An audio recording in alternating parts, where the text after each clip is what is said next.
Bismillahirrahmanirrahim. Legal eagles, luminaries in law, and learners, welcome at the Global Institute of Law, Oxford. My name is Zubair Abbasi, and today we have a wonderful panel that will discuss divorce, storytelling, and the law. We have with us Dr. Kaveri Qureshi, who would be the main speaker, and our discussant for this talk today would be Sana Naim. I now request Sana Naim, who will briefly introduce Kaveri Qureshi and the topic, and then we will proceed to our discussion. Over to you, Sana. Thanks very much, Dr. Basi. I just want to start out with saying how excited I am to be here and really what a pleasure it is.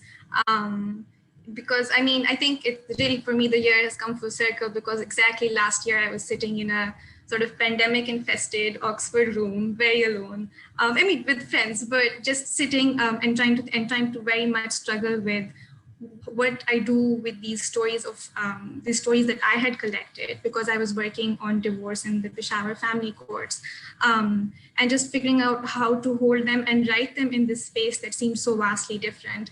And Dr. Qureshi's book, marital breakdown amongst British Asians, was just so fundamentally just a shift for me, I think, methodologically, because she held the stories that she had been told so compassionately. And I think that I just spent that time when I was reading her book, learning, but also thinking with them, writing with them, and also crying a little bit with them. So it really is a pleasure for me. Dr. Kaveri herself is a lecturer at the Department of Social at the University of Edinburgh.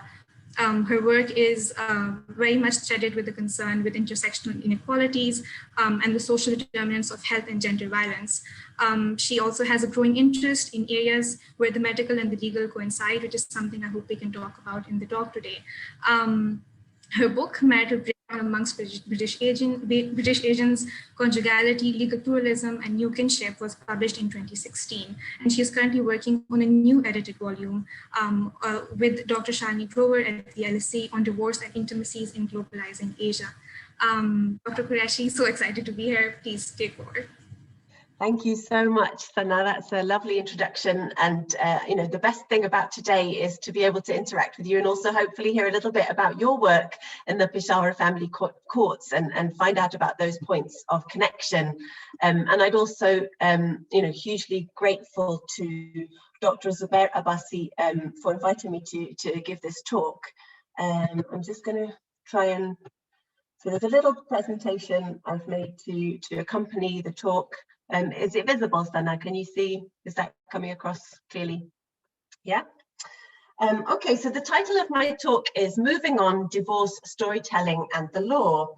And I'm going to first tell the story of this book, this project, and then I'm going to work through these concepts in the title. So first I'll talk about divorce, and then I'll talk about storytelling, and then I'll talk about the law. And then right at the end, I'll come back to this idea of moving on. And these four concepts in the title really map onto the four parts of my book. So I'm going to use the talk to kind of try to take you through all the main arguments in the book, which might sound a little ambitious given the time we have together, but that's what I'll try to do. So I'll start by telling the story of the project, telling the story of this research. So my work on divorce began, as Sana mentioned, with a project of medical anthropology, and the medical is going to be relevant to today's talk. So I'll come back to that later on and at the end. So my PhD work was on chronic illness in a context of ethnic health inequalities in the UK, which make people of Pakistani origin in the UK susceptible to a wide range of chronic diseases and chronic conditions, and from a particularly early age. So I was doing interviews with people of Pakistani origin in the East End of London, and at one point it struck me that at least a third of the long-term sick informants that I was speaking to attributed their sickness one way or another to disturbed marital relations. So it might be that they themselves had gone through debilitating marital conflict, or it might be that they were separated from their spouse, or that they'd even gone through a divorce, but more still described intense, profound distress at the divorce of a parent or a child or a sibling. And as people told me, divorce was a story afflicting every house on the street. As they said in Urdu, it was Ghar Ghar Ki Kahani. So as I got into this work, I started to dig around in the sociological work, and the authoritative work at the time was by a quantitative sociologist called Richard Bertude, who did some research based on social survey from the mid-1990s. And in that work, as you can see in this table, he found that in comparison with 9% of ever married white British people and 18% of ever married Black Caribbean people in the UK, only 4% of British South Asians, ever married British South Asians, were divorced or separated. So on the basis of that, he described British South Asians, as the newspaper headline at the time put it, as flying the flag for traditional family life. And to me, that really jarred with the picture that I'd seen in East London of this sort of pervasiveness of marital instability and marital breakdown. So I became compelled by this issue and really wanted to understand what was happening with this phenomenon of marriage breakdown amongst British South Asians more. And when I started this project, one of the first things I did was redo the quantitative analysis using some survey data from 2010 to 13. And in comparison with the earlier work of Richard Bertude, I found a number of interesting things. So the first is, as you can see, quite a significant amount of heterogeneity across the different South Asian, the major ethno-religious groups in the UK. So nearly 10% of ever married Pakistani Muslims and Indian Sikhs were separated or divorced, and the percentages were a bit lower amongst Bangladeshi Muslims and lower still amongst Indian Hindus and Indian Muslims. So we say with the comparison with the white British, of whom nearly 20% were of ever married people were divorced and separated at this time, and with Black Caribbean nearly a third, you can see the same sort of overall patterns that Richard Bertude described in his work from the mid-1990s. But importantly, these low levels of divorce and separation amongst British South Asians hadn't been sustained over time. And I've really wanted to push back against this picture of South Asian families as flying the flag for traditional family life. So I'll tell a little bit about the research that I did, the fieldwork that I did. When I began this research in 2012 to 14, I started with a series of key informant interviews with people like family lawyers, domestic violence activists, marriage counsellors, family mediators, and religious practitioners. And I gained the support of two sheikhs at a large Sharia council in East London, which I'll talk about later, who allowed me to observe 40 mediation sessions at the Sharia Council. But I made a purposive decision at that stage not to base my entire research in the Sharia Council.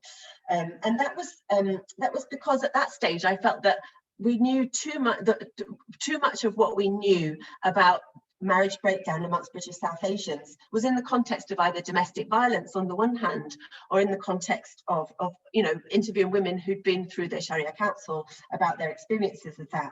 And I wanted to capture a wider range of marital predicaments, so not only those that ended in egregious forms of violence, but a broader range of marital predicaments, as well as a broader range of legal predicaments.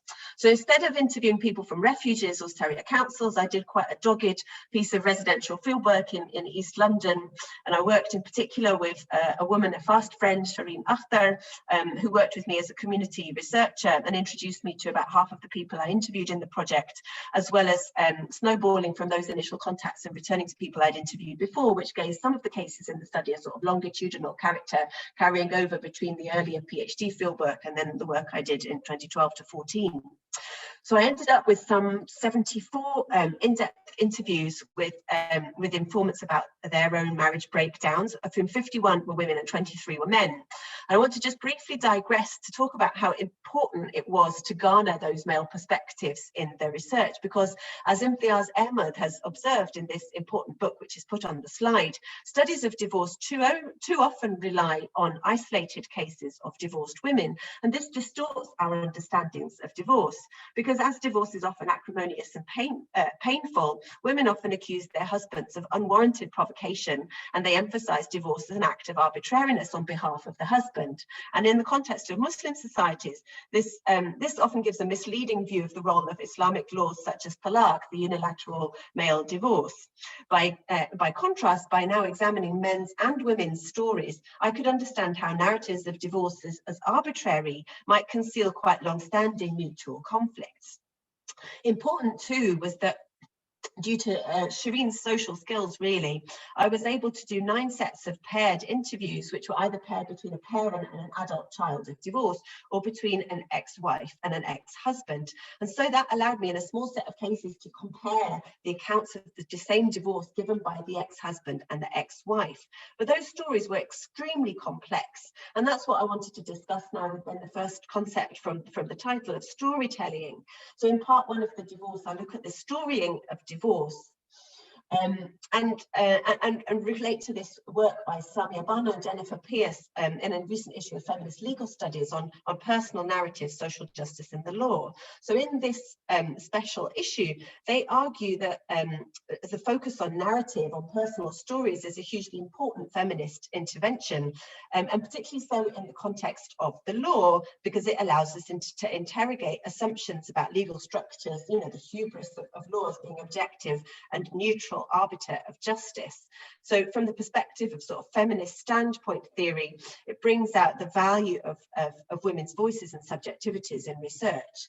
And I completely agree about the importance of narrative and stories, but my work taught me that analysing stories is an extremely challenging matter, as narratives are not straightforwardly referential of lived experience, including lived experiences of the trouble caused by masculinist values of law, but rather they're slippery, partial and contradictory.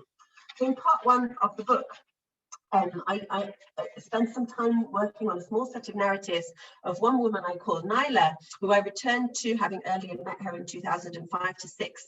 And I returned to her several times over 2012, 13 and 14 and tried to probe around the stories she was telling around her divorce, because she was retelling the same stories, and there were sort of aspects that she wouldn't be drawn upon around, for example, the relationship with her stepchildren, with her husband's children from his first marriage. And I did try to ask around these things, but it seemed almost violent to try and do that with her, because she was really compelled to tell the same stories, and she was telling the same stories to me. And I also saw her telling these same stories to her friends and also to her teenage children, who seemed, you know, nearly at breaking point at certain stages because of absorbing all of these stories and the listening work that they were doing.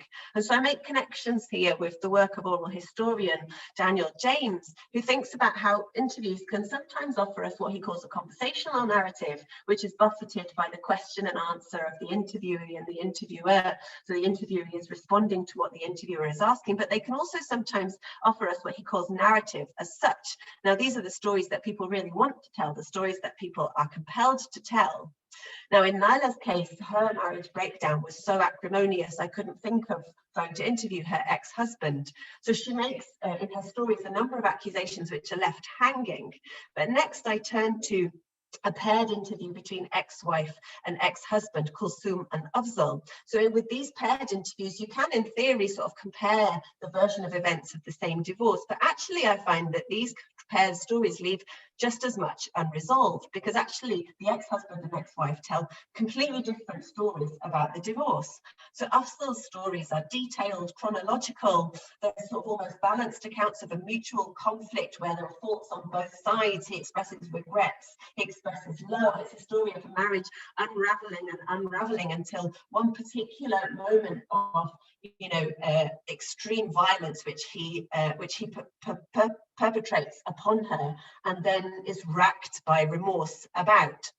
By contrast, Kulsum's account is much telescoped. You can't even recognize that singular act of violence because it's compressed into a sort of litany of accounts of perverse torment. So we can't triangulate the accounts, and this is what I learned, but you can see stories of divorce as illuminating mental life. And importantly, it's perhaps more accurate, more helpful to see these narratives as demonstrating the sense that people make of their relationships today, rather than as true reflections or straightforward reflections of what's happened. So I look at genres of narrative and how people are telling their stories, as well as you know, the accounts that they provide. In parts 2 and 3 of the volume, which are on family mediation and then on splitting up, the book turns to explore responses to marriage problems, first informal through family mediation, and then through the law proper. And at this point in the book, socio-legal scholars might see everything I'm talking about as the workings of law. So the concept of legal pluralism emerged first as a critique of the ideology of legal centralism, of this concept that of the reduction of law to state law. So legal anthropologist Sally Engelmary defined legal pluralism as the coexistence of two or more legal systems, which she defines importantly as normative orders, something I'll come back to. And she identifies at least three levels. There's state law, and then there's non-state normative orders that depend on written codes. And then thirdly, there's what she calls informal systems, in which the processes of establishing rules and securing compliance to these rules and punishing rule breakers seem natural and taken for granted, as she observes, such as occur in families. So I engage with these ideas of law as normative order, but I also engage and take forward critiques of this approach. So this comes in the work of Chris Fuller on legal pluralism, where he observes that this notion of legal pluralism is providing distorted understandings of non-state legal orders, because these are being viewed through the model of state law. And also legal anthropologist Simon Roberts, who argues that calling all normative orders law risks effacing the distinctive rationalities and values of each. So Simon Roberts suggests and proposes that we should limit the term law to state law, but then seeing that would potentially miss seeing something like the Sharia in Britain, the Islamic Sharia in Britain, where the Sharia is unofficial and not enforced by the state. That would risk not seeing this as law, and would that not then miss something important about the Sharia? By contrast, Brian Thamanaha proposes that we should accept that law is whatever people have come to see and label as law, an approach that would allow us to see something like the unofficial Sharia in the UK as law. But then going back to Robert's critique, this then effaces the distinctive rationalities and values of each. So as we can see in the debate, you get to a point of impasse. And for me, an important potential route out of the impasse is found in the work of Paul Dresch, who proposes that instead we should abandon, quite radically he proposes, we should abandon this historical idea of seeing the law as a normative order, and that rather we should elaborate precisely what are, riffing on Roberts, these distinctive rationalities and values of each legal order. So his perspective that he elaborates is a vision of law as legalism, where legalism refers to the extent to which a legal case, if you like, is distinguished from the rest of social life. So that's one of his first ideas in terms of understanding the law as legalism. So in part 2 of the book on family mediation, I explore a normative order, if you like, where women's natal families are expected to intervene in situations of marital crisis.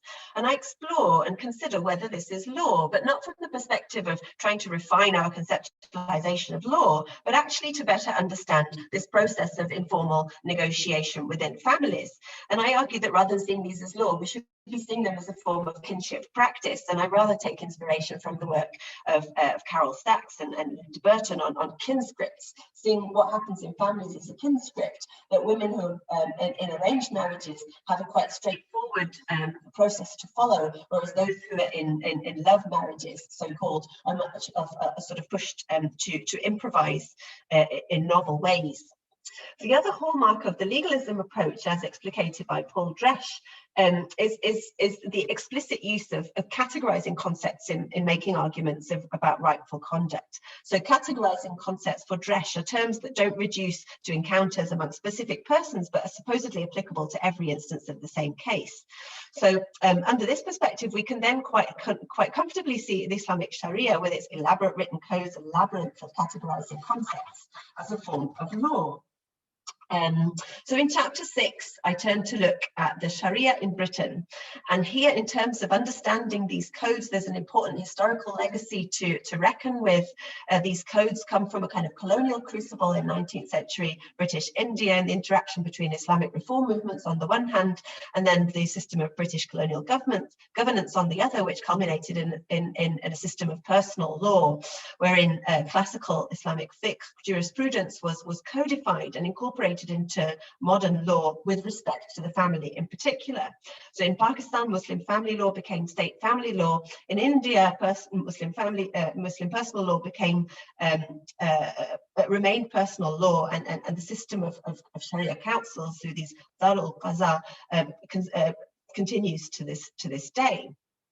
Now, these codes were, of course, transposed into the UK, but also modified in the work of transposing. So here I turn to the work of David Pearl and Werner Mensky, who have elaborated this important concept of the Angrezi Shariat, which signifies the re-emergence of various forms of South Asian law, but different from their prototypes because they take explicit account of the presence of English law in the same field. So the example that they think through in this book is the, classically is the example of the double marriage, whereby a Muslim couple marrying in the UK have the option of doubly registering their marriage, so marrying once through an Islamic nikah and then also in a civil legal ceremony. But the corollary of the double marriage is also the double divorce, so the potential for a disjuncture between Islamic divorce and civil divorce. And the situation of this disjuncture, which elicited concerns about sort of limping marriages, where husbands would refuse to give their wife an Islamic divorce, culminated in the 1990s with the establishment of Sharia councils like this one pictured here. Which were first attached to mosques and then became sort of standalone institutions. So here we enter some important discussions about the extent and the breadth of the Sharia in the UK, because for Pearl and Mensky, this Angrezi Shariat has multiple sources. There's the family, religious practitioners at mosques, as well as these sort of the Sharia councils as the pinnacles of the Angrezi Shariat in the UK. But lamentably, I think this quite wide vision of legal hybridity has been narrowed in recent years to a focus on Sharia councils, which are, as I said, the most institutionalized sort of apex of the Angrezi Sharia. And in some ways, it's right that there has been, in the last 20 years, a real outpouring of research on Sharia councils. But in other ways, it's also problematic. So this focus on Sharia councils has come out in the context of the post-war on terror sort of zeitgeist of demonization of Islam and concern over imperiled Muslim women. So in the UK, we've seen from 2011 onwards an Arbitration and Mediation Services Equality Bill, which was first put forward by Christian Baroness Cox in 2011 and went through the Parliament almost every year until 2016. Still not gone through the statutes, but it's really sort of piqued the societal discussion and the scrutiny of Sharia councils with this fear of what Baroness Cox called jurisdictions creep. So this fear that Sharia councils may be overstepping their bounds and ruling on questions which are the proper jurisdiction of English law, such as issues of domestic violence and of property. So my book contributes to understanding the roles of Sharia councils in Islamic divorce, but slightly obliquely, because I did this residential fieldwork rather than doing interviews only with women who'd been through the doors of Sharia councils. So in comparison with other work on the Sharia in the UK, I found the Sharia in the UK to be working in ways that were not confined to these institutions. So men and women consulted a variety of Sharia authorities for advice, not only the jurists sitting in Sharia councils, but also ordinary imams working in local mosques, Quran teachers, relatives who were thought to have good knowledge of the Sharia, Islamic books, the internet, and so on. So it's a very decentralized, decentered perspective that I try to put forward. Not all the women who might be expected to go to a Sharia council for an Islamic divorce even did, because some were satisfied that their civil divorce meant that they were automatically Islamically divorced as well. 2 of the women obtained Islamic divorces through family members or through a peer or spiritual healer, showing that Sharia councils do not have a monopoly over women-initiated divorces like the Khula. In the remaining cases where women initiated a divorce by going to the Sharia council, there was, furthermore, evidence of disagreement with the decisions made by the jurists, or evidence of foot dragging, which leads to another blind spot in the literature on Sharia councils. How do petitioners engage with the advice and decisions which is meted out to them? To what lengths are they willing to go to follow the model of the Sharia, where that may go against very deeply felt interests? As in the example of one woman I track forward over time, who was in a situation of domestic violence, not from her husband, but from her mother-in-law, who went to the Sharia council and subsequently to a Salafi scholar who expressed concern about her keeping the children away from their paternal kin. So as in such cases, when you follow over time, you witness exits, such as this woman who exited the structures of the Sharia altogether and went to a secular mediation organization like Relate. But with this case, we also see important community pressures, communal pressures to keep disputes at the Sharia Council. So when she was opting to go to Relate, there was pushback from other people in the community and from the family over that decision. And hence I argue that the Sharia works as much through community or communal claims as through moral and ethical claims. You know, an argument which I think has important implications and resonances with the Indian case, as you see with recent work by Sangnik Datta, for example, or Farah Ahmed. Chapter 7 addresses English law, and in this chapter I explore what Sally Engel Mary describes as new legal pluralism. So this is the kind of pluralism that takes place in the shadows and parking lots of the law, as she says, or even down the street in mediation offices. And I found here that English law, family law, so no less than informal family mediation or Sharia in the UK, English family law runs in the grooves of kinship and ethnic relations. So I illustrate that in the book with the extended case of a woman called Usma, who, due to her low income, but also her ineligibility for legal aid, she self-represented herself. And she did this by picking up clues and cues from legal advisors at domestic violence NGOs and other community organizations, the Citizens Advice Bureau and so on, as well as advice from family members and from friends who had themselves been taken to the court and who had experience of divorce law. And she learned from this, she picked up what Engel Mary talks about as a kind of growing legal consciousness. She intuits, she tunes into this advice she's getting and these clues she's getting about how to frame her case and how to narrate her story, how to tell her story in ways that will be legally persuasive.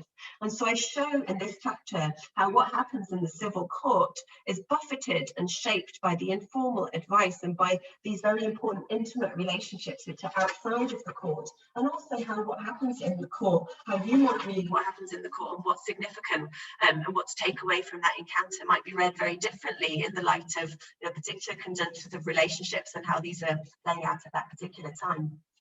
So as I show with Usma, those who self-represented suffered humiliations and became often consumed by their court case. And it even made them sick, but those with legal teams also felt they suffered. So basically here, as Sally Engel Mary shows, the law deals with the simple quarrels of working class people by delegalizing them, by telling them to go for family mediation instead of clogging up the courts. Or as Davis, Cretney and Collins talk about it, as they show, they push them right out at the very, very threshold of the court by getting solicitors and barristers to confer with each other in the waiting room outside the court and settle up on an outcome from each side, a negotiating point from each side that will be more favourable, more easy for the law to negotiate, rather than going forward with representing the unwieldy demands of the petitioners. So these aspects of the court are quite characteristic of other ethnographies, as I'm saying, of working class people's encounters with the law.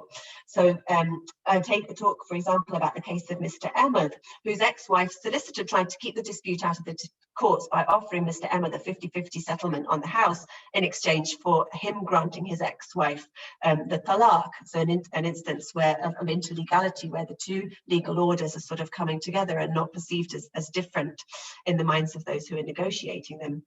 Now, Mr. Ahmed refused the out-of-court settlement because he considered himself to deserve more than 50% of the property, having to pay the deposit and all of the mortgage payments ever since the purchase of the house. So his wife was a homemaker, his ex-wife, and he still hadn't come to Mr. Ahmed's wife's solicitor suggested this 50-50 settlement outside the court, but he refused, and so it went to court. And in the hearing on the final settlement, Mr. Ahmed described that hearing day as one of the darkest days in his life. It was the decisive point in the case. His ex-wife was awarded residence in the house until the youngest child reached 18 years or finished their education, so that she could accommodate the children. And then, it was decided when the house would be sold, 70% of the dividends would go to her and only 30%, sorry, to Mr. Ahmed. And he still hadn't come to terms with this decision, even by the time of my research. He maintained that his solicitor, Miss Patel, and the barrister she'd appointed, one Mr. Sutton, had gone against his instructions and done a deal with his ex-wife's barrister in the waiting room outside the court, rather than taking what he wanted before the judge. Mr. Ahmed had told them that he wanted more than 50%, and what's more, that her anticipated remarriage, so he was expecting her to remarry, would constitute a trigger condition for the sale of the property. But his barrister solicitor team refused to take that in front of the court. As he lamented, my barrister and solicitor, they cheated with me. They met with the other party and they didn't inform the judge. And afterwards, I was very upset. I was so upset I couldn't speak to everyone. I was in a daze. It was like I couldn't understand what was happening around me. It was like I was deaf and dumb. I lost everything that I lost. So finally then, this returns to my starting point about medical anthropology and legal anthropology and the entwining of sickness and divorce and the law. So this final concept in the title of moving on. So, and this also spills out from the two protagonists I just introduced. So in the case of Usma, the self-representing client, her situation was eventually shunted to a family mediation NGO in the local area. And I had some concerns about the risk there of justice not being served. And I spoke about this to one of the mediators at the NGO, but he said, yeah, justice might not be served, but will she get closure? Will she be able to move on? So it's this sense of moving on, of rebuilding, of being able to restart life that I want to think about in this final part of the talk. Think about closure and moving on and how significant it can be in people's experiences of divorce, but also how evasive. So after Mr. Ahmed's legal team prevented him from having his day in court and from taking his demands in front of the judge, his divorce turned into a 6-year legal battle. His solicitor and barrister's decision to make this deal with the ex-wife's side might have been a reasonable move from the perspective of the law, given the settlement culture of the family courts, and also the frustration that judges often express with disputants who consistently bring up the past behaviour of their ex-spouse, the fact that his ex-wife had a boyfriend in this post-1969 era of the no-fault divorce. But not being able to have his day in court was also personally very unhelpful for Mr. Ahmed, who was unable to get closure and proceeded to take his ex-wife back to court on 2 occasions over the residence of his children. His siblings even forced him to give up on the case after he was hospitalized with near-fatal kidney disease. But still, by the time of my fieldwork, he was repeatedly calling the police and the social workers to try and get them to investigate his claim that his wife was mistreating the children and inconveniencing them by renting out bedrooms in the matrimonial home that she was still in and forcing the children to sleep in the living room. Again, the case suggests the force of Mr. Ahmed's remembered conflicts, but also the importance of vindication. Unable to get legal closure, Mr. Ahmed wallowed in rage and associated mental and physical distress. His only relief came eventually when a spiritual healer, a peer in India, diagnosed black magic by his ex-wife's mother and prescribed spiritual remedies involving the sacrifice of chickens. So I want to end by wondering perhaps if we can think further about the healing that can come from being heard out by a legal arbitrator. One way of entering this rich mental life of people affected by divorce and separation, these worlds of storytelling that I've talked about, would be to take seriously what's emotionally at stake in the unraveling of the marriage. And on a related point, my material suggests the need for a rapprochement between legal and medical anthropology. And interestingly, this is something that ethnographers of Muslim societies have already implicitly suggested. So discussing Kenyan Qazi's views about the legitimacy of breaking up marriages involving long-term abuse or inadequate maintenance, Susan Hirsch in this book's quoted here on the slide, she refers to a Qazi who says that divorce is the medicine for sickness. And the Zanzibari sheikh with whom Erin Stiles worked was also fond of saying that the court is a hospital. He would explain that when a person was physically ill, he could go to the hospital for medicine to treat the illness. Likewise, when a couple experienced troubles at home, they needed to come to court to get the appropriate medicine for the marriage, the medicine to heal the marriage. So some parallels between medicine and justice have thus been observed, but can we push this beyond the jurist notion of there being a punishment to fit the crime, so to speak, to think further about the healing that might come from being heard out by an arbitrator in a legal sphere? In a recent ethnography of Amira Datar, a Muslim shrine in Gujarat that's a known destination for pilgrims in search of a cure for madness, Helena Basu, in the reference on the slide, describes how shrine volunteers deliver healing through prayers of supplication that address the saint, the Khwaja, as an executor of justice in a transcendental court. A volunteer explains, when sufferers come to this court, the spirit that haunts their body must give witness in front of the Khwaja. It must disclose its identity, where it's come from, and if it's been sent by someone. And then the Khwaja, with his secret technique that he reveals to no one, makes it confess everything. Pilgrims report feeling well after these trances. It's not they, the pilgrims, who cry out in pain, people say, but their tormentors.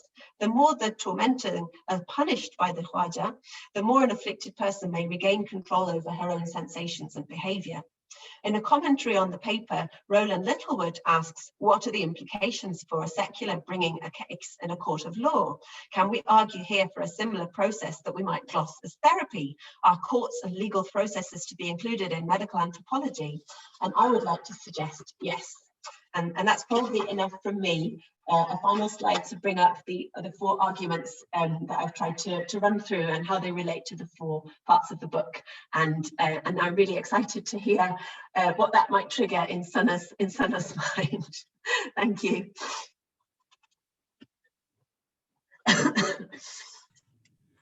Lovely, thanks so much, Dr. Qureshi. This is wonderful.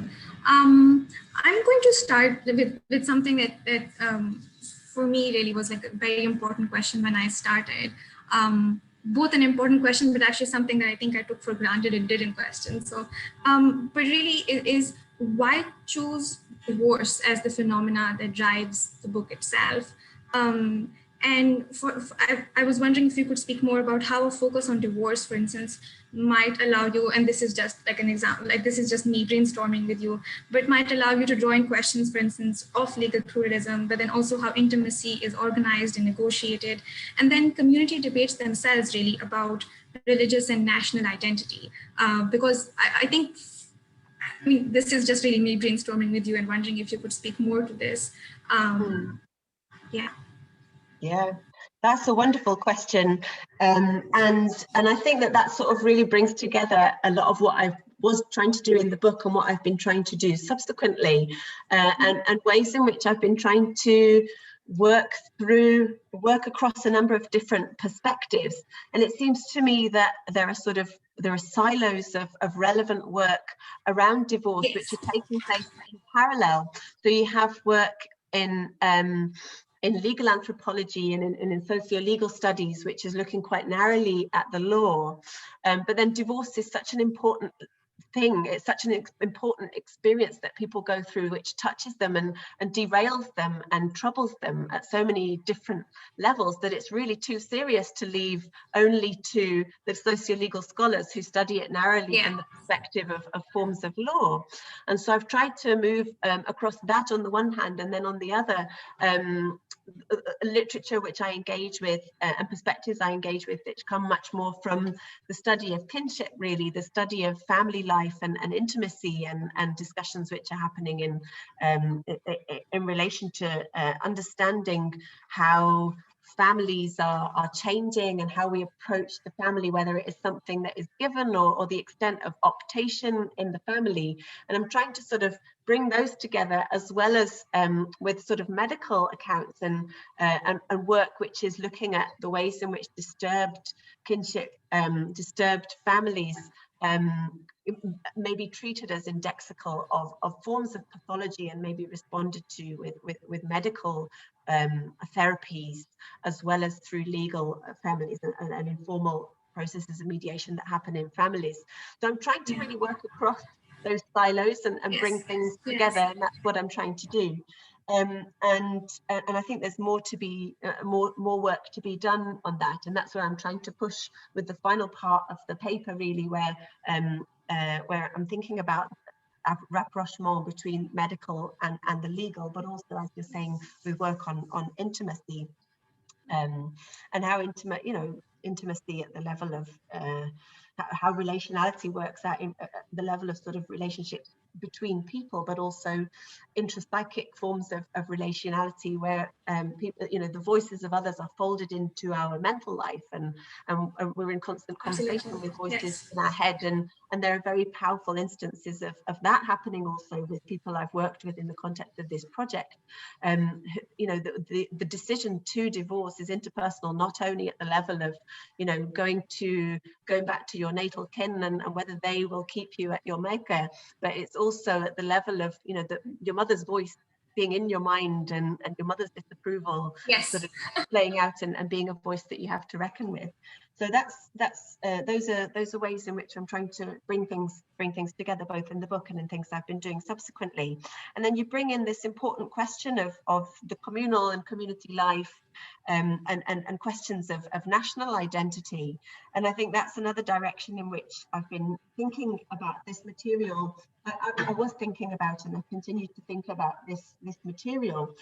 So one thing that I found when I started talking about divorce was a sort of pushback almost from those people who are sort of self-appointed representatives of the community, and people who are working in mosque committees and running NGOs who say divorce is not a problem in our community because we are communities we don't do drinking and dancing and divorce. And it's like this sort of denial of divorce, this sort of suppression of divorce. We can see there really sort of problematic ways in which community identities continue to be pinned to the sexual behaviour and the sexual fidelity and continence, if you like, of women. So in that context, one of the things I was wanting to do in the book was to sort of generate a bit of a community dialogue and a bit of a discourse, a bit of a debate about what's happening and bring things out. And that was one of the things that many of the people who talked to me about their own experiences of marriage breakdown wanted to do, to have something out there so that other people can see that yes, it's happening and it's possible to come out the other end, and that it's possible to rebuild one's life and so on. So it's trying to sort of trigger a bit of a community discussion about this, and it's a very problematic thing to try and achieve, because you've got to think about the broader context. You've got this broader context in which particularly Muslim families, but more broadly South Asian families in Britain, have been consistently demonized, consistently pathologized through this lineage of work, important though it is, on sort of the pathologies of arranged marriage and forced marriage and honor and so on. There are many ways in which the outsider representations, the outsider discourse about the pathologies of families, that becomes intuitive then, the wish to kind of conceal those things. And in a context of sort of multicultural Britain also, you see different communities the family lives of different communities being picked up and coming into public discourse in very different ways. So whereas David Cameron stayed with like a Muslim family in Birmingham before he was when he was still leader of the Conservative Party in opposition, he stayed with this Muslim family and said that, I think it's mainstream Britain that needs to integrate more with the British Asian way of life than the other way round. And it's kind of the lauding of the conservatism of these families, at the same time that you see, even in the Sewell report recently on racism in the UK, you see ways in which Black Caribbean families are continually demonized in terms of, and pathologized in terms of, the absence of a father figure. So not the overbearing conservative authoritarian family, but the absent father. And I think it's just sort of needing to, you need to sort of move between those discourses. Yes. That was one of the things I struggled with writing with and wanted to be able to do in the book, is sort of recognize the really sort of deep-seated, hard-hitting gender inequalities, but also try and write between these prisms of kind of the community discourse on coherent families, and also the outsider representations which veer so erratically between praise and also pathology. So I don't know. Yeah, I think there's much more to say about the ways in which it falls into questions of national identity and how different communities project themselves and also seek to survive. Thank you so much. That was quite comprehensive, really, as an answer. And absolutely, I think both praising and pathologizing just in some sense always essentializes so much. It solidifies in some sense. Is so uncomfortable with. This national identity really makes me think back. We were talking about Imran Khan just 5 minutes before we started, but when he famously went, I don't even think it's been 6 months, and he said this Western culture of rock and roll is just and drugs, it's in sex, it's impacting our families, but look at the divorce rates, they're so high. I mean, one is an unsurprising statement and yet says so much really about what it is when we're talking about nationalisms and then women's bodies and the decisions that they're making. I absolutely, I think similarly find divorce allows a scholar really to cut across these sort of multiple fields so well. For me, I think one of the things that because I was very limited in my research. I was writing it for my master's, but I sort of only focused on divorce cases in 1 or 2 family courts, and yet what it allowed me was very much to bring, to see both the ostensible public. So this is the law and the state, these things, these machinery of that are very much the public, big things brought very much then in conjunction and juxtaposed with the private, women's bodies, women's intimate lives. Absolutely, and it was just even in some senses, really like a hostile, violent experience for so many of these women, and yet something brought them together. And I think, interestingly enough, because if you're in a court, I think that the place that you might see most women and children really are these family courts, because a lot of times women would rather just not come to court at all because of the idea of the court itself is so public. I'm going to go back a little bit to the idea about praising and pathologizing, because one of the things that I struggled with, and I think that methodologically your book, sort of what I admire so much about it, is your treatment of interlocutor stories. And this specifically because you're talking about a category of people who are most talked about, right? So Muslim women, I don't think that, I think there's very few people who haven't ventured some kind of opinion on the subject. And I found, and like you mentioned, this is a pathologized community, the idea of the imperiled women, and yet you relate these stories with compassion, without essentializing them. So you treat these narratives as processes of the stories they're telling you as processes of sense making rather than conclusive or accurate portrayal of circumstances. Interlocutors are not singular or essential, which is a tall order when writing about Muslim women. Especially when there's so much language that actually compels you to essentialize in some sense, or speak to and essentializing in some sense or the other. You're stuck in the debate. But I think, like in your book, the Muslim women, their narratives are allowed to change, their self-perceptions are changing, the forums they're using are changing, their ways of relating to others are changing. And I think that you see it as complexity rather than contradiction. You're not seeing it as, and I really admire, I think, that specifically. And I was wondering, what are the writing choices that you make when it comes to picking these stories, writing them, and allowing this complexity to be at the forefront? What are the tensions you are working through yourself with respect to your own positionality, and then the exact narratives about Muslim women? Oh, that's an excellent question about the writing choices. So I'll try and speak a little to that. And then if it's okay, Sana, I'd like to ask you a question on the basis of what we've discussed. So yeah, in terms of the writing choices, I think my most difficult writing choice was with what to do with the reams and reams of material I had about particular individuals. Because, as I mentioned, I had a sort of broader corpus of sort of 74 interviews, some of which were very rich, some of which were one-off interviews with a single person, some of which were one-off interviews, but then also twinned with, a paired interview either with an spouse or with an adult child, and others of which were repeated over time, which were tracking situations forward over time. And then there was another subset of individuals with whom I developed really close relationships and actually, you know, was able to follow them across these different fora of dispute resolution that they were engaging with. You know, I would sit out in family meetings and hear what their mum had to say and what their uncle had to say, and then I would go with them to the solicitor's office and to the refuge and hear from the legal advisor, and go with them into the court and sit in the waiting room of the court, or even in go in front of them, in front of the judge. And in those subset, I felt I had such a different level of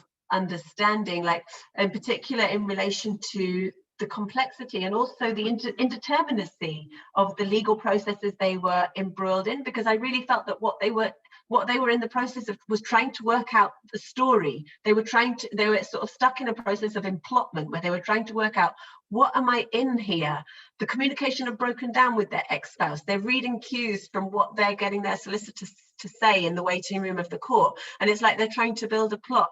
So there was that sort of sense of indeterminacy and inconclusiveness, and also mystery about these, you know, the opacity of the processes that they were somehow trying to get a sense of and working in. And when I had that kind of material, it became very difficult to go back also to material, the interview material, which was much more telescoped and much more you know, it didn't quite capture that sense of multiplicity, of potential, of how things could have played out in very different ways, or how things might still play out if he's to respond in whatever way. So I think that was the biggest writing choice that I had to make, as to whether I was going to write the book entirely about this subset of maybe 10 people who I got to know really, really well, or whether I was going to, and how to square that up with the interview material I had that might be a bit more cursory, but in other ways was very rich. So I guess it was the unevenness of the corpus of material that I really struggled with. And I guess that was also linked to ethical concerns about my relationship with those people that I had been in a very extended communication with, and as you know, my own relationship with them, which was, you know, I was a researcher, but I was also there for hand-holding. I was also there for reassurance. I was also there to provide jokes and to lighten the mood. You know, I had a very complicated relationship with those people, and I felt that my role as a researcher had sometimes receded into the background. I wasn't so comfortable about writing about all of the stuff. And then there's also the position of sort of authority that that you fall into when you're writing about somebody else. And for those reasons, I felt that using people's words and that the interviews material, particularly the instances of narrative as such, as I called it, following Daniel James, was a really helpful way of trying to avoid that. So what you have in the book is a bit of both. There were some places, some chapters where I couldn't draw on the interview material because I felt it didn't actually reflect what it feels like at the time, that sense of potential. And then there were other places where I was able to really rely much more on the stories that people were telling, and felt much more comfortable with doing that also from the perspective of my own positionality, which was not only as someone who was in a complex and evolving relationship with the people I was working with, but also as a white woman married into a Pakistani Muslim family who had points of connection, also disconnection. You talked about essentializing and how people read identities. You know, my identity was also being read, and I was reading others. And so for those reasons, I felt that being able to engage with people's stories was really helpful. And I also tried to engage with people's own intellectual productions about divorce and the ways in which people were analysing the rise of divorce in their community. And in the beginning of each chapter, I start with these sort of vernacular, you know, people's own analyses of the predicaments I was talking about, and sort of dialogue with their own analyses. There's sort of more kind of collective things also. So I guess that's what I would say about the writing choices, the difficult writing choices, and also about my own positionality. And there, you know, and I think that the question I would like to ask of you also sort of relates to this, what you've drawn out as praising and pathologizing, because I feel that in the conversations I have had with people about the book, it is often what people seem to have taken away is often this sort of takeaway that rather than flying the flag for traditional family life, that British Asian families are much more heterogeneous and much more differentiated, and that those stereotypes around conservatism and authoritarianism don't work out. And I'm kind of happy that people seem to get that from the book. But when I was writing it, I was also engaging intensely in comparative readings with people who are working within South Asia, working in India and Pakistan. And I'm interested, like, I drew so much, I learned so much from those comparisons, but how does it work the other way? Like, how is what I talk about in this book, how is that relevant to your work in Peshawar family courts? Is it? Is it relevant? It is. And I mean, that's an interesting question because while I was reading the book, I was also trying to figure out my own relationship with, for instance, the UK, right? UK, British Muslim, but also, for instance, friends who are not Pakistani, but also Muslim, and just really the sort of complex situation we are trying to figure out who is my audience, because till then my audience had very much been, for instance, my Pakistani friends and professors, that they're the people who read my work. And I think that it complicated it quite a lot for me because, I mean, one, I have to admit, I just never really made room for like a white gaze. And then suddenly I'm in Oxford with white professors reading my work and thinking, oh, these oppressed Muslim women. And it making me really uncomfortable because that's not the narrative that I want to, I mean, really just that I want to propagate. But also it's not narrative that I want to engage with, to talk with, because it reduces me to its terms, if that makes sense. So I had this impatience with how do I write these Pashtun women whom I know really in some sense, because I'm Pashtun, I've grew up there my entire life. And how is it that I write them fairly and write their stories fairly without being really dismissed as stories of really these poor women, really these poor sort of brown women in some corner of Pakistan. And I mean, I think one way that your stories did help me, for instance, was that, of course, there's lots of similarities, right? This idea of, I took a lot from your, right, the sabr, the way that you treated sabr, both in the book and I think another article that you have, where in sort of like a static thing, you treat it as a discourse. You know, women, instead of doing sabr, might say they are doing sabr to gain more like a more high ground, which, for instance, allowed me, I think, to complicate the interviews that I had gotten. Then, you know, because I think that I think for me it was an important lesson in sort of trying to how do I as a scholar read my interviews and just allow them to like have another layer instead of taking for granted one thing that I think was different was the sort of, again, who are they speaking, these women and these couples actually, and their families, who is their other? And I think in a lot of ways, their other very much was this white British government or their laws. So community versus the sort of white, whereas my interlocutors, these women that I spoke with, who spoke with me, for them, I think the other was the Pakistani state. So there's a Pashtun sort of way of doing things, and then the Pakistani state, and not in a. They obviously both engage with it for rights, for whatsoever, but also speak against it. So, for instance, for a lot of women, it was a matter of quite a lot of dishonor that they were in this space at all. Not both for them, but also their families, really. You know, because I had interviews where women said, "Oh, you know, actually, I have sisters at home whose potential chances of making a good marriage are going to be impacted by the fact not just that I'm divorced, but I'm divorced through court. You know, my court is." I have been dragged through this court. I have been disgraced here. So I think really this sense of a public-private and what was seen really as the outside as चीजें जो ज़लील करती हैं, the things that disgrace me. I think that possibly might be a little different. Yeah, that's fascinating. Thank you so much, Sanam. No, thank you. Yes, sorry, you were saying. Well, I think we've reached an hour. We have, yes.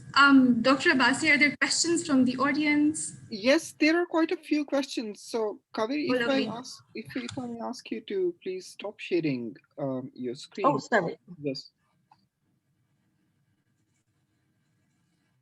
So there are quite a few questions, and I just want to relate them. One question is about these 3 Ds: drinking, dancing, and divorce. So that is not very Asian.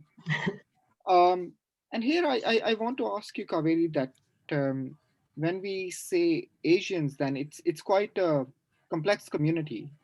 Even when you focus on Mm, Pakistan, then Mirpuris and then Punjabis or Saraikis, which you know which you're familiar with, are quite diverse. And specifically, if we make yeah. a difference between, if you want to generalize, between Pakistanis and Indians, so even Mm, from legal perspective, although culturally there are many similarities, but from legal perspective, like from Indian Hindu law perspective, marriage being a sacrament, janam janam ka rishta mm, hota hai na wo, and in Islam, marriage being just a contract, mm, so very much ingrained in Arab culture. mm, Um, so I think how mm, does that diversity speaks, because I have read your book very keenly. It's primarily Pakistani, so I'm not. I'm very keen to know more about it. That how the labeling actually works in your book. mm. You mean, why did I write a book about British Asians when many of the cases were with like Pakistani families? Is that broadly what Yeah. you're asking about? Yes. Yeah. I think that's a really good question, first of all. And I think one of the reasons I wanted to engage more broadly is because, I mean, it goes back to what I was sort of intimating towards around the intensity of the scrutiny to the Angrezi Sharia and to the Sharia in the UK.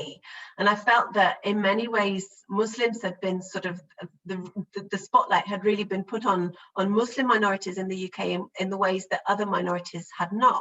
And so when I set out to do the research, I wanted it to be a comparative study, you know, across different ethno-religious groupings of South Asians in the UK. And you're absolutely right that those ethno-religious groupings are themselves inadequate because it conceals, you know, massive diversity in cultural forms and in religious traditions. And so there are the research didn't play out in the way that I'd quite envisaged it, in that you know, I wasn't able to do a systematic study. I mean, basically the fieldwork took off in some directions and it didn't take off with the same velocity in other directions. And so I ended up with a corpus of material that was not only uneven in terms of what kind of material I had about people's divorces. Was it longitudinal? Was it a snapshot? Was it triangulated? Or, you know, was it joined and paired with another example? Did I have ethnographic material as well as the interview material? But it was also uneven in terms of the community heritage of the people that I was working with. And rather than sort of foreclosing it and saying, okay, I'm going to make this a study of British Pakistanis only, I kept it open and basically worked with anybody who wanted to take part in the study and who was interested to talk to me. So there's an uneven, I mean, the majority of participants in the study were of Pakistani Muslim heritage. There's also some Gujarati Muslims, there's some Bangladeshi Muslims, there's some Indian Sikhs, Indian Hindus, and also people who were in first marriages or remarriages with white people. So I did some interviews with white people who'd been married with Pakistani people, and I tried to sort of, and in some ways it sort of reflects the situation in places like East London and Peterborough, where I did the research, which are sort of super diverse places.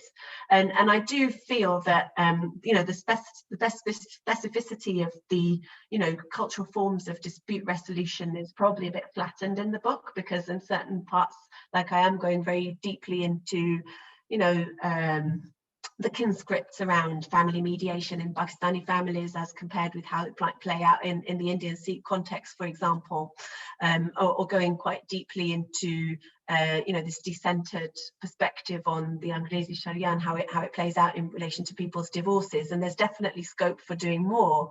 And I'm trying to do more in subsequent work and trying to address the specificity of these cultural forms and religious traditions.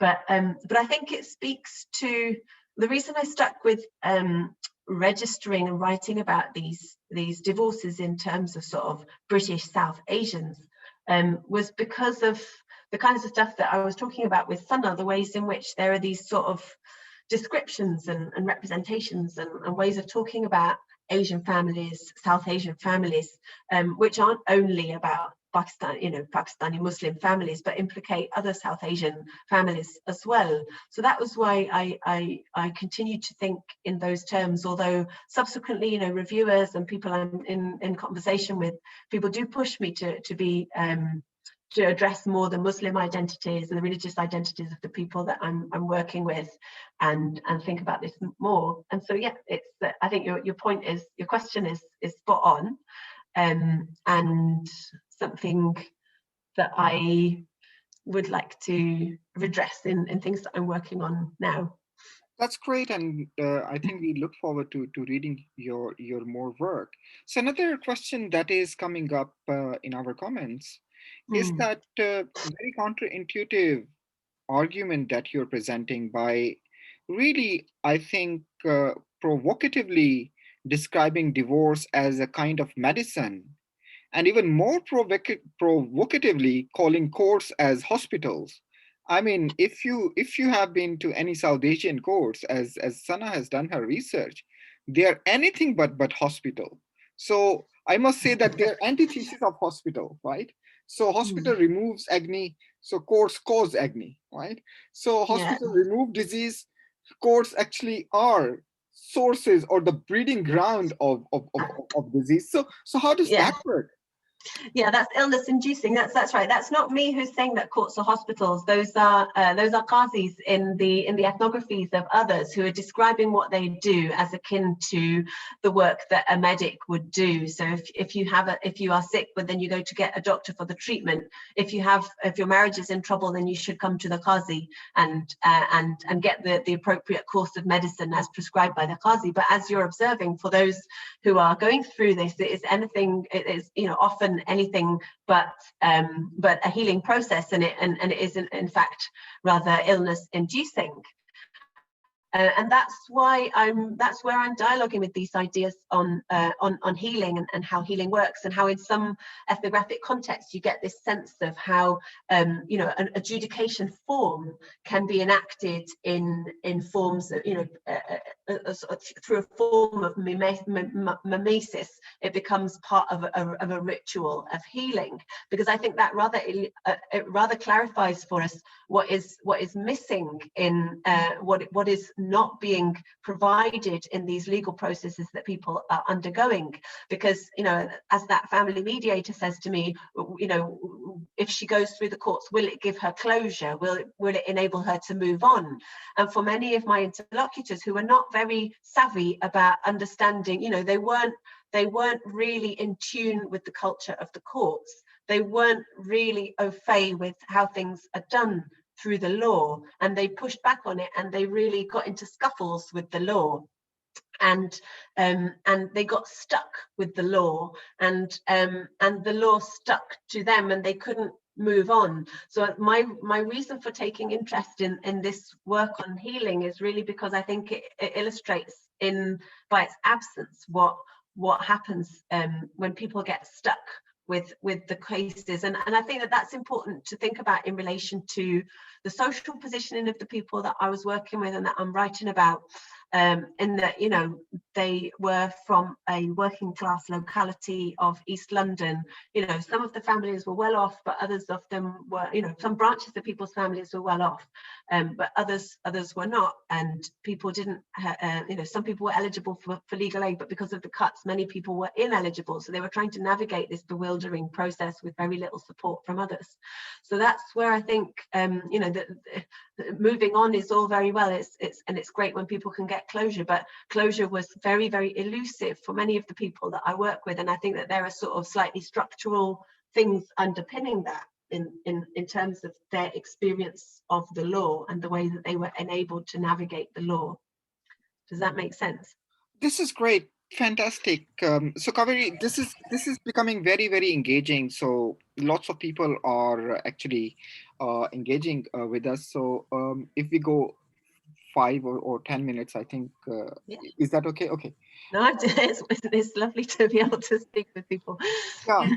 I mean, So, if I may yes, cut in actually, just and just speak to what happens in the courts. I think that's such a large part of like winning a case for a lot of litigants actually was, did the judge hear out my story? You know, like, was I able to go to this space and actually say what I think is the truth about my marriage and why it broke down? And also actually how rare that was.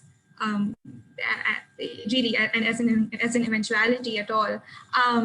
And I think that one of the things that I noticed throughout like my time, there was just these interruptions constantly, you know. So women start on this sort of long story, and then the lawyer says, okay, yes, but you can tell me this way, you know, or like, this is the story that I must write, so okay, can you stop for a second? And very much how actually, and this is obviously like the better paid lawyers, so obviously like a richer sort of socioeconomic class, those lawyers making it actually part of their duty to hear out everything. So there would be like 2-3 hours this litigant would spend in the lawyer's office, just going on, and that had nothing to do really.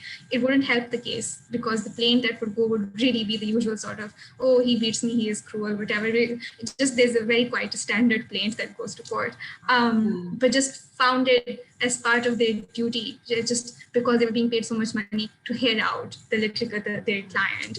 I think the which money I found is really was, crucial there. I mean, it is heartbreaking actually. I found the interruptions constantly quite upsetting. But absolutely, just sort of tacking on to what you were saying, Kaveri. I think the money is really crucial there, because in I remember I went with her to the solicitors, and the solicitors, she'd be in the solicitor's office for hours and hours, and solicitors sat with her and really took her through all the options and really tried to pump her up to go to court, and rather than sort of defer to hello.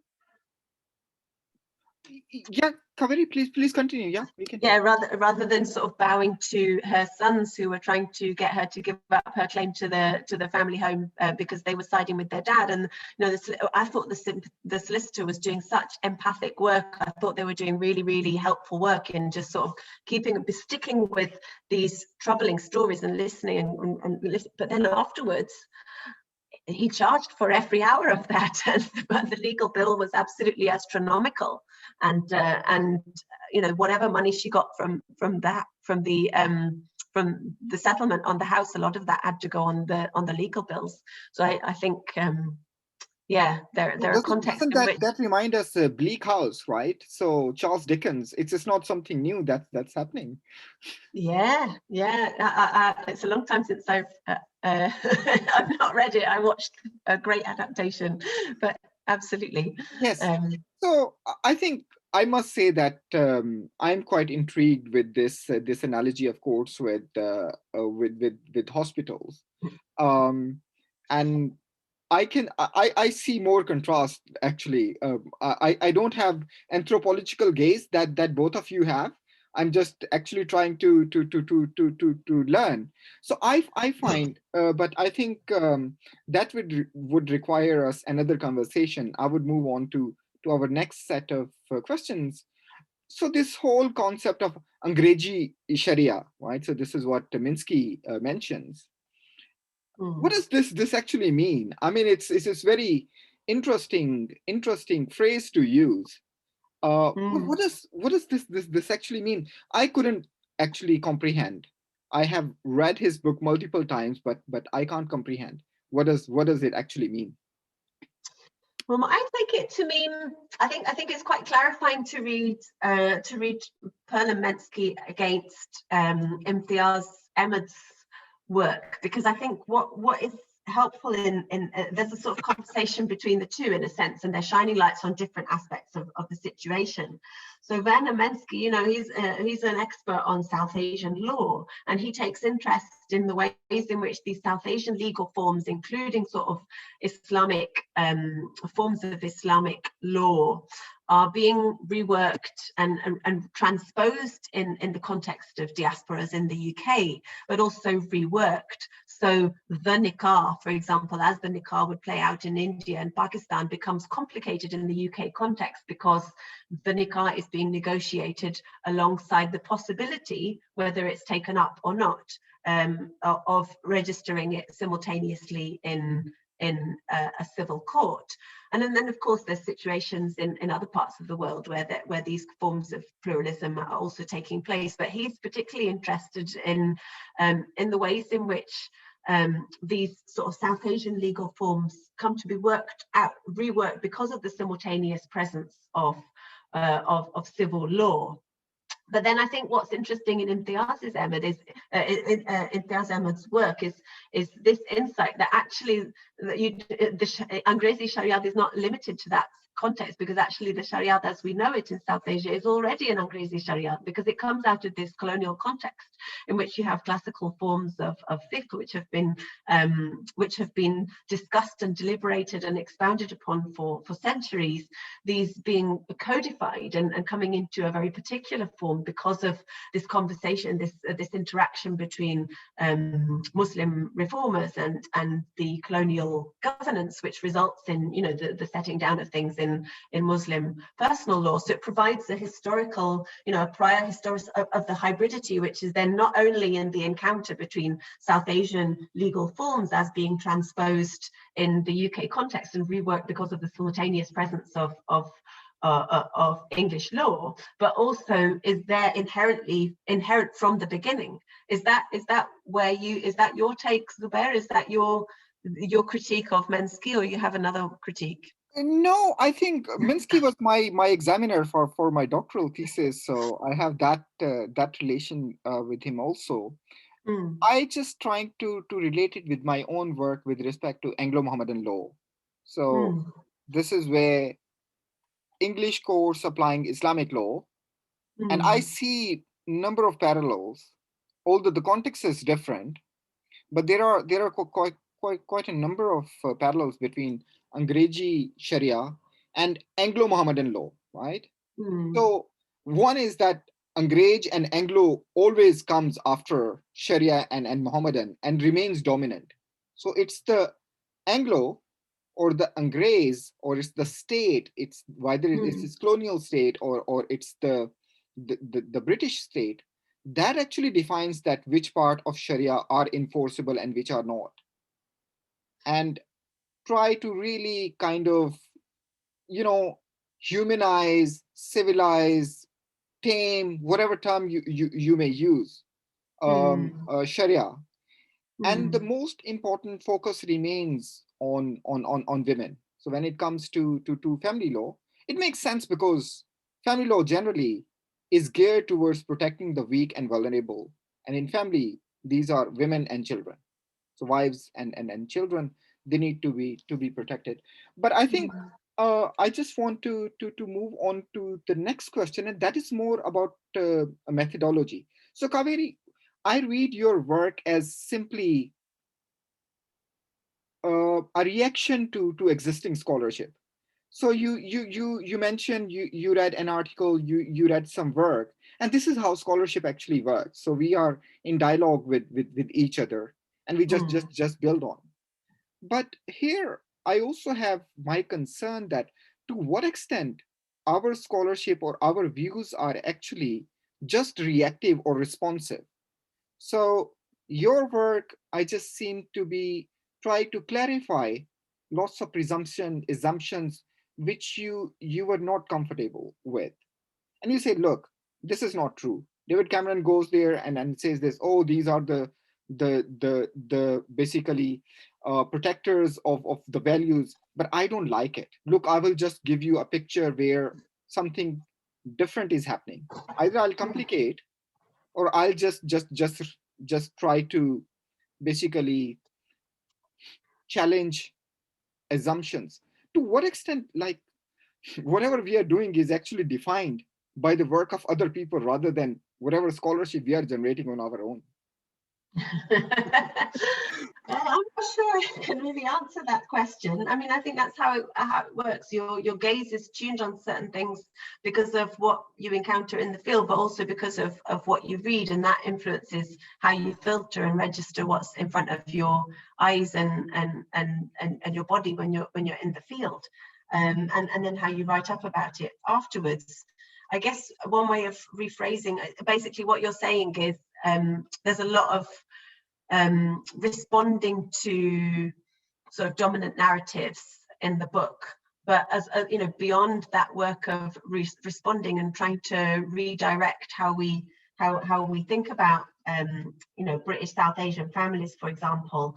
What is novel, what is new in your book? Is that what you're saying? You know, what new concepts are you giving us or something? Is that No, what you're saying? I think there's lots of new, like no one has actually gone and talked to the guy, the tragic figure. I would call him Hamlet, or worse than that, Ahmed, right? So Hamlet died, and then Ophelia also died, and the story, there was a closure, but for him there is no closure, right? So for him it's a continuous agony and pain. He sees his wife living with her boyfriend and and his children in his Yeah. house, which he considers is his house. And then he is forced to live in council house, which is really damp, which is really bad. And now he's also ill health. So this is our tragic hero. So of course you're just bringing something new. But my question is more about the framing. Hmm. Okay, well, I'm not. I think the way I would respond to that, I mean, maybe your point allows me to maybe clarify something which I wanted to say but probably didn't say. Maybe taking for granted, but I think there's one risk of sort of ending with these stories of stuckness and of people who are for whom closure and people who are not able to move on, and I think it's very illuminating for me because it was so pervasive. So I'm thinking through that because it was very pervasive amongst the people that I was working with. But I also don't want to end with the representation by thinking with divorce as a problematic state, by thinking about divorce as a problem or a pathology, because I guess for me the fundamental ethnographic insight, and I think that's what Sana maybe got from the book also, is that divorce isn't a problem. It isn't only a problem, and it isn't a problem to everyone. Divorce can mean a lot of different things to different people. For some people it can be illness inducing, but for others you can come out the other side with a sense of maturity, or with a sense of having you know, overcome something. For others it can be about enabling freedom, for example. So I guess that would be that would be the overarching message the overarching message of the stories and the book, really. And that's, I think, what people wanted to take. People took part in the project because they wanted to put this multiplicity of messages out there and have that somewhere in the public domain. That, you know, it is difficult, and for some people that difficulty is, you know, that is a permanent state, and you're always looping back.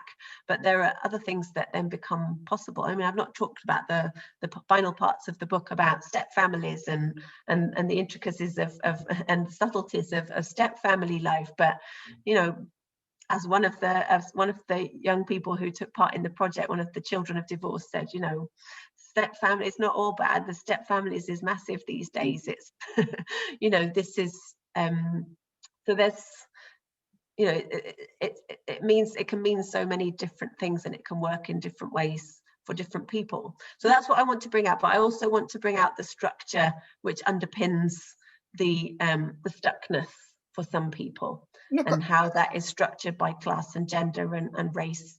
Kaveri, you said that divorce may mean different things to different people. It may mean different thing to one person. I want to write an article, one Yeah, person, two divorce, Imran Khan's two divorces.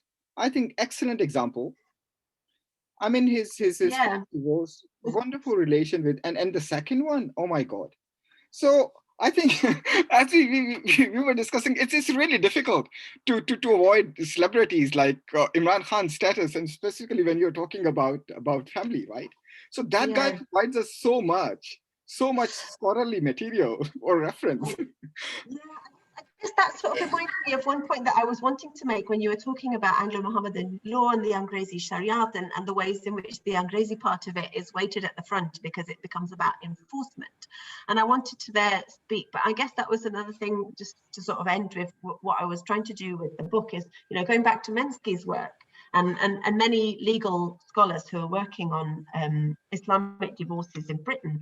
It's of course very fascinating to follow those, you know, signal cases, those which set precedents for recognition of various aspects of Islamic law within an English court. So whether it might be recognizing the haq mehr as a form of contract, as a premarital contract, or whether it is recognizing, you know, the kind of things that you have also commented on. But I guess what I was wanting to do in the book is look underneath those famous precedent cases which become widely debated and see what is happening in simple quarrels. And I guess that provides for me a very different way of understanding how different legal orders and different levels of law interact. And you know, I think probably if these were not concepts which I could offer, because it would because this is subsequent work. But you know, Veena Das's recent book, Textures of the Ordinary, she's riffing on Megha Sharma Sedhav's work and thinking about the law as you know, textures of the law. And that is, I think, what I would, it's not my concept, it's not my language, it comes from Veena Das. I'm not a Veena Das of this world, but this, I think, you know, comes out in a book from last year. But I think that's what I was trying to work towards in this book, providing a sense of how, you know, in these simple quarrels which are going under the radar, which are not being commented upon by brilliant legal minds of this world, in these simple quarrels, we see these textures of law, the ways in which the local world, the relationships, the kinship and the community relationships, the ways in which these enter the legal case, and these textures in terms of the pluralisms of people's pluralisms, and how, you know, the outcome of a case is only one thing that happens in a legal case. There's also stuckness, there's also evasion, there's also foot dragging, there's so much of all of this. So I think, you know, it's not my concept, but this is what I would like to you know, leave everybody with in terms of understanding what, I guess, this approach, what these methods can offer you. It's textures of the law and a sense of the law as something which itself is living, as Megha Sharma Sedhav talks about it. It's living, it works, it acts, it sticks to people as well as people get stuck with it.